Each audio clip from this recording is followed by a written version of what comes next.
QuickBooks Pro Plus Desktop 2022 Company Preferences, Reminders and Reports and Graphs. Get ready because we bookkeeping pros are moving up the hilltop with QuickBooks Pro Desktop 2022. Here we are in our Get Great Guitars practice file, going through the setup process with the View dropdown, the Open Windows list on the left-hand side, Company dropdown, Home Page in the middle, maximizing that home page to the gray area.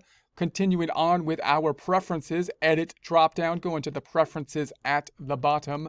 We last time looked out or stopped off on the payroll and employees. Now looking at the reminders. First tab, My Preferences, Show Reminders List when opening the company file. We're going to keep that off as the default.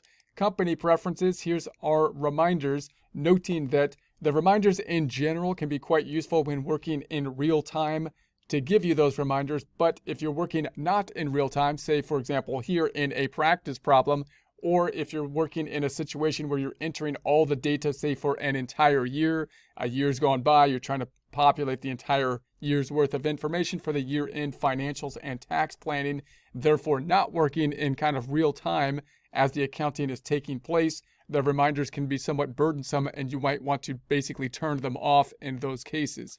So given that, let's take a look at some of these reminders. We've got the columns up top, show summary, show list, and don't remind me.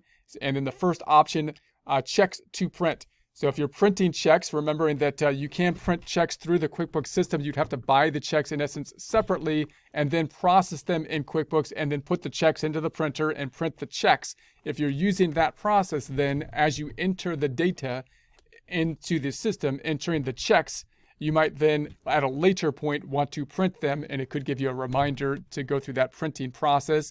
So then we have the options, the show the summary, show the list, don't remind me, and then the days, 5 days before check date. For the reminder, you can obviously change the reminder times. Paycheck to print, you can have the same thing for the payroll. You might process the payroll. You might have a different kind of time between the payroll end. Obviously, this would be applicable if you're using payroll within the QuickBooks system and printing the checks. You might have some other way of setting up the checks too. That might be a direct deposit or something like that. But in any case, you might have an end point to the point in time that the payroll ends, payroll period ends, and then you might have some time frame as to when you need to print the checks by. The reminder can help you out with that.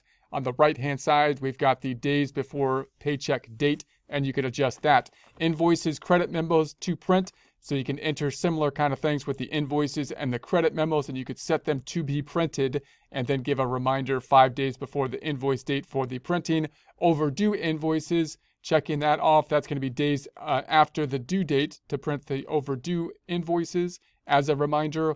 Almost due invoices is set here at the 15 days before the due date. Then we have the sales receipts to print. So if you're going to be printing the sales receipts, we've got the reminder for the sales receipt, another sales type of transaction, sales order to print, inventory to reorder point reminder. So if you have a shortage or low point of the inventory, the reorder point. Assembly items to build, which aren't included here. That would be a kind of a specialty area if you had more advanced inventory needs. Bills to pay. So now we're on the paying side of things.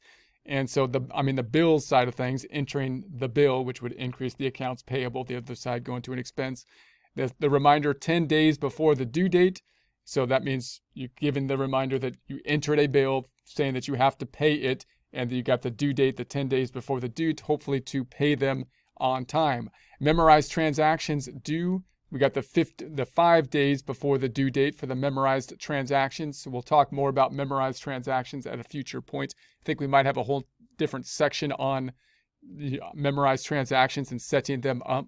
Money to deposit. So the deposit information, giving a reminder that you need to make the deposit, meaning possibly you put something into undeposited funds with a received payment or sales transaction, you got to then deposit, reminder for that. Purchase orders to print, same kind of scenario with the POs, purchase orders. You might enter them and say you got to print them later, and it'll give you a reminder. To-do notes, so you might have notes on a to-do list to help you out with those as well.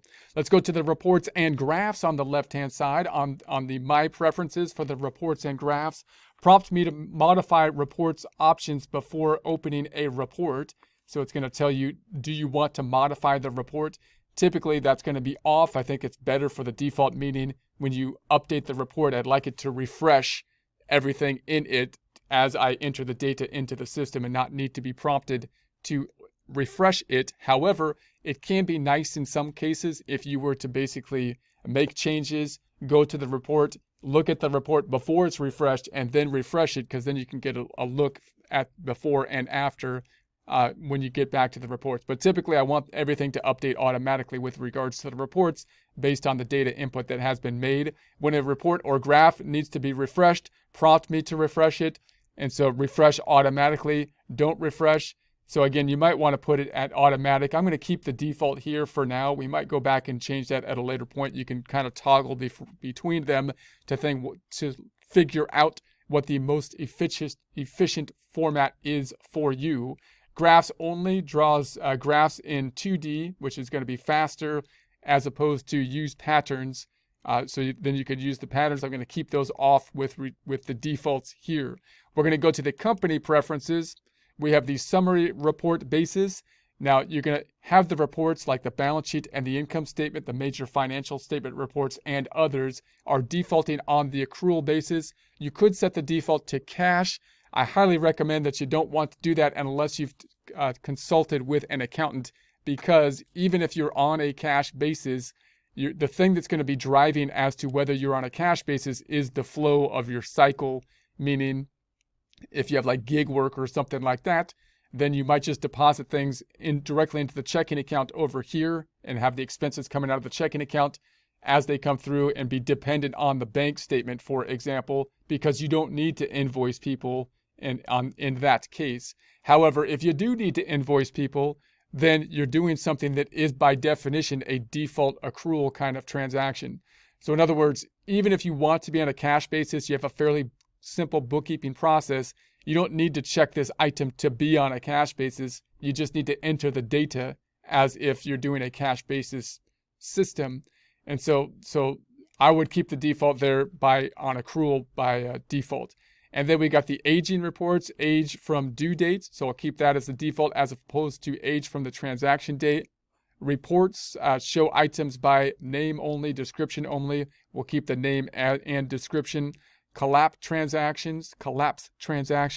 Select this checkbox to combine multiple items in transactions into a single line. This will cause some reports to take longer to run.